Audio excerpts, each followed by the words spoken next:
Our tale continues in Ichowald, where Lord Kenji has called for heroes to come to his aid and defend him against the mad Dr. Shinka FrankenSummer.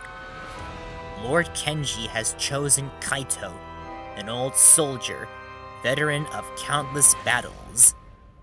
Yumeha, a young swords girl seeking battle far from home. Her older sister Kuzuha, traveling the world looking after her younger sister. And Sui, a ghostly will-o'-the-wisp, trapped between awake and asleep. These were the 4 ragtag heroes chosen to defend Lord Kenji's castle from the evil FrankenSummer and her minions. Dr. FrankenSummer cackled as they arose from the earth. Can our heroes save the castle? Find out right now in Love, Chunibyo, and Other Delusions, The Rise of FrankenSummer, Part 2. The battle was on. Kaito, Kuzuha, Yumeha, and Sui all fought the zombies FrankenSummer summoned. Kaito used his rifle to insta-kill them one by one. Kuzuha used her grass roots to trip them. Yumeha was using her dark flame sword to cut them down. And Sui used her narcoleptic power to slow the zombies for easier accuracy.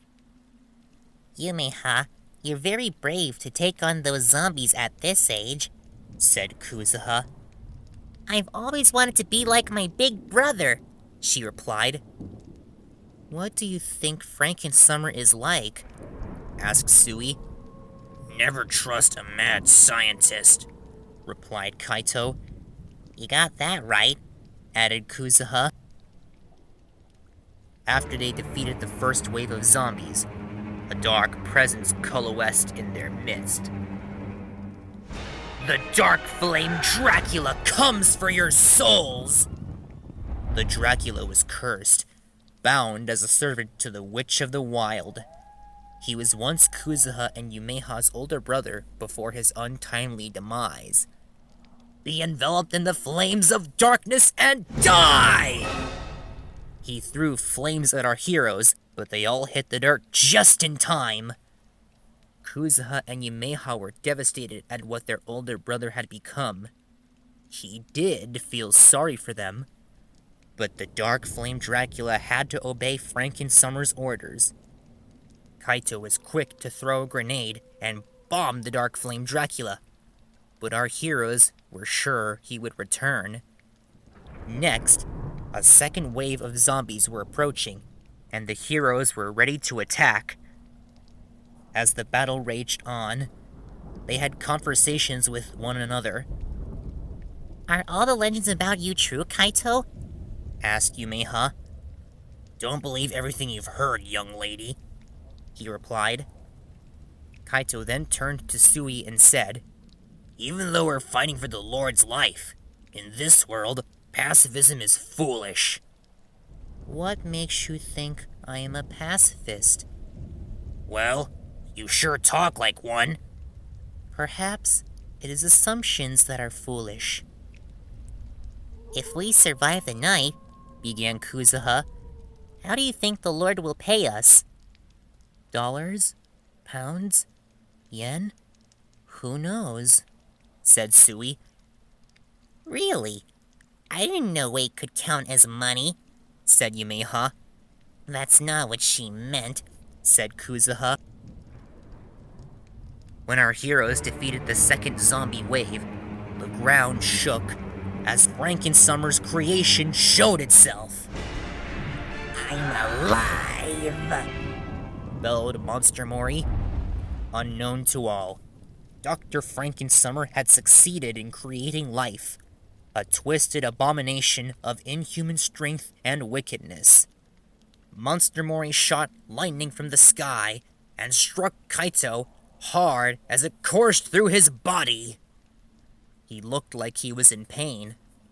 Sui used a hypnosis spell and Monster Mori was fast asleep. Kuzuha helped Kaito back up. You okay? No problem. I can walk that off. Suddenly, the monster woke up. She aimed one of her bear-trap pigtails at Yumeha. She fired. Watch out! Kuzuha pushed her little sister out of the way just in time before the jaws wrapped around her. Monster Mori pulled Kuzuha toward her and said, "Death!" before she crushed her. Kuzuha! No! Wailed Yumeha. She charged and slew the monster with her sword, avenging her older sister. I'll never forgive your sacrifice. FrankenSummer will pay for this. Sui and Kaito both comforted Yumeha before the third wave of zombies attacked. "We've killed a whole lot of them, and they still keep coming," complained Kaito. Keep your weapons up, my friends. We're only getting started, said Sui. You have both been great companions tonight, smiled Yumeha. Likewise. As have you. I have a good feeling about this, they replied. Following the third wave, the air became charged with the arcane as the summoner appeared in their midst. The fire of FrankenSummer consumes all. Her name was Natsumi Tokugawa. It was rumored that she wanted to rule Asgard, hence why she was after Dekamori. Another theory was that she was a yokai who wanted to eat her. Anyway, Natsumi's black tentacles protruded through her sleeves and skirt and began to strangle our heroes. Yumeha was the first to break free by slicing Natsumi's tentacles off. As more were coming, Yumeha dodged, jumped high into the sky, casting a shadow over the Bruce Almighty Moon. She came down and chopped the remaining tentacles to free Kaito and Sui. I might lose, but you cannot win, said Natsumi. She used Dark Pulse, and our heroes took great damage. Sui was ready to use her special move. She stared into Natsumi's soul and melted her brains. Natsumi fell to the ground, lifeless, as her face was melting, bleeding. Sui's magic proved to be greater than Natsumi's. I didn't need to see that, said Yumeha, shocked. I finally now have a sleep paralysis demon, added Kaito. What's a sleep paralysis demon? Trust me, you don't want to know. I apologize, but it had to be done, said Sui. A fourth wave of zombies were coming their way, and our heroes, despite being tired, were ready to defend. Sui, do you have any idea how to break your curse? Asked Yumeha. Perhaps I'll be free from my half-and-half phase when we win, she replied. I've gotta say, we've been making a great team so far, smiled Kaito. Yeah, that's the spirit, said Yumeha. As the battle raged on, Dr. FrankenSummer herself made a grand appearance. Foolish mortals, you will all regret the day you made fun of Dr. Shinka FrankenSummer! She was on high ground and lobbed her bombs at the castle. Yumeha was no good against FrankenSummer from below. Sui and Kaito teamed up. Sui began to damage boost Kaito, and he prepared a snipe shot on the Mad Doctor. But she wasn't mad enough to notice their plan of attack. FrankenSummer lobbed her bombs at Kaito and Sui. The two split up just in time. We're gonna need a diversion, said Kaito. Leave it to me, said Yumeha. And so she insulted the Mad Doctor. FrankenSummer? More like FrankenBummer. That pissed off the Mad Doctor and focused her fire on the taunting swords girl. This time, Kaito and Sui were ready for their team attack. Kaito aimed carefully at FrankenSummer's head and fired. The bullet soared through the night sky until it struck her. The bullet came out the back of her skull, and the mad doctor fell to the ground. Even though the main villain was down, the battle was not over, as more and more zombies approached. "I'm getting too old for this job," said Kaito. I guess it's a good thing I'm never too tired because of my curse. Or was it a blessing? "Blurs?" wondered Sui. I never usually stay up this late, said Yumeha. "How exactly are these zombies still showing up?" asked Kaito. I have no clue, replied Sui. She let out a great big yawn and put the remaining zombies per wave asleep. Just as the 5th wave was taken care of, the Dark Flame Dracula returned from the shadows and attacked our heroes again. He used Dark Flame Flashbang on Kaito and Sui and stunned them. Yumeha, cornered by her former older brother, drew her sword. Stay back, she shouted. The Dracula didn't respond. You don't have to be the bad guy, said Yumeha. We were close. A happy family. We can be like that again, brother. The Dark Flame Dracula finally felt emotion. Tears traveled down his face. He fell on his knees, sobbing. Yumeha dropped her sword and hugged her older brother. "I'm so sorry, Yumeha." It's okay, Yuta. It's okay. Kaito and Sui recovered from their stun and saw the two siblings reconcile. "I'm done fighting for villainy," said Yuta. "If it means dying heroes over living villains, I may as well be a hero with you." There was no time to celebrate, because in the midst of the battle, FrankenSummer's most powerful ally appeared. "Dark Flame Dracula, you broke our deal. Now we break you." Sophia Ring Saturn III brought FrankenSummer and Monster Mori back to life as the final battle commenced. "They don't know when to quit, do they?" said Kaito. "Get ready for a shock!" shouted FrankenSummer. She threw a giant bomb. Sui caught it with her magic, and Yumeha knocked it away like a baseball bat to Kingdom Come.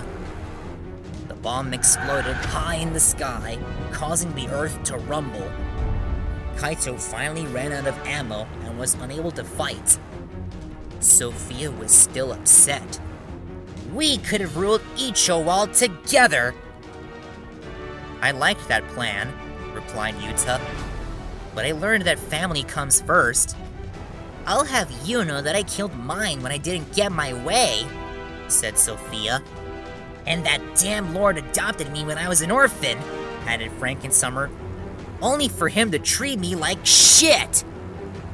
"Those who stand by him shall pay the price, yes!" added Monster Mori. "There must be a good explanation for why the Lord mistreated you," said Sui. "Enough messing around!" shouted FrankenSummer. "This is not war. This is liberation."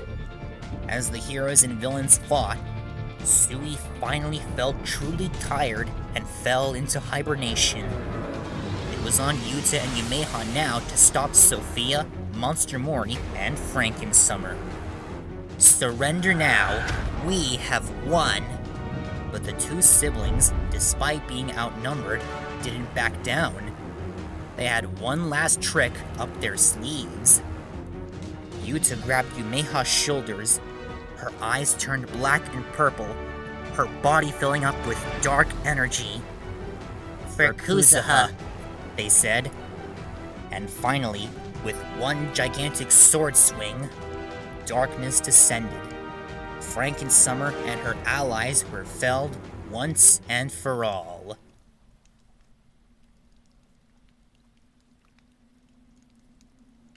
After the darkness cleared, The night was quiet. The battle was over, and the castle was saved. Yuta, Yumeha, Kaito, and Sui, asleep, entered the castle with FrankenSummer's body as proof of their victory. Lord Kenji was sitting on his throne with Tomo at his side. The Lord was proud of the hero's victory and knew they could do it. He rewarded Yumeha with an offer to join Kenji's members unless she declines. Yuta already had his reward by understanding the true meaning of family. Kaito's reward was a zombie hunter veteran discount that gave him 90% off whatever he purchased from the world. Sui was given control of her blurs so she could be fully awake, asleep, or somewhere in between at her own will. Our heroes were all proud of their rewards. They almost forgot to ask Lord Kenji why he mistreated FrankenSummer. And so, he told them all about it. I adopted FrankenSummer when she was an orphan. I knew she wouldn't survive all on her own when she was a toddler. I trained her to be independent as she grew. By the time she was a teen, she became a brilliant scientist, crafting inventions which I admired. But while we had fun together, there was a catastrophic magic crisis. My subjects were all complaining about it, which stressed me out, to the point where I was blinded by the situation over my love of my adoptive daughter. I likely took it too far on her when I was trying to get to the bottom of the crisis. When I snapped out of my anxiety, I wanted to apologize, but it was too late. FrankenSummer had a revenge plan against me, and we had no power against her. It is a shame we lost Ishiki and Kuzuha, but I am grateful for your victory. Afterwards, Sui and Kaito left Ichowald, returning to their homes. Yuta and Yumeha stayed and mourned the loss of their sister. FrankenSummer's corpse was put on a riverboat and floated away. As she was rotting, voices were echoing inside her head. Lord Kenji loved me. And he was only upset because of the magic crisis. We can still have our revenge. I'm done hurting others. So be it. And so, FrankenSummer's body began to move once more. She sat up with her eyes a faded rainbow. As she paddled the boat over to shore, there was something different about her this time. I'll do it myself.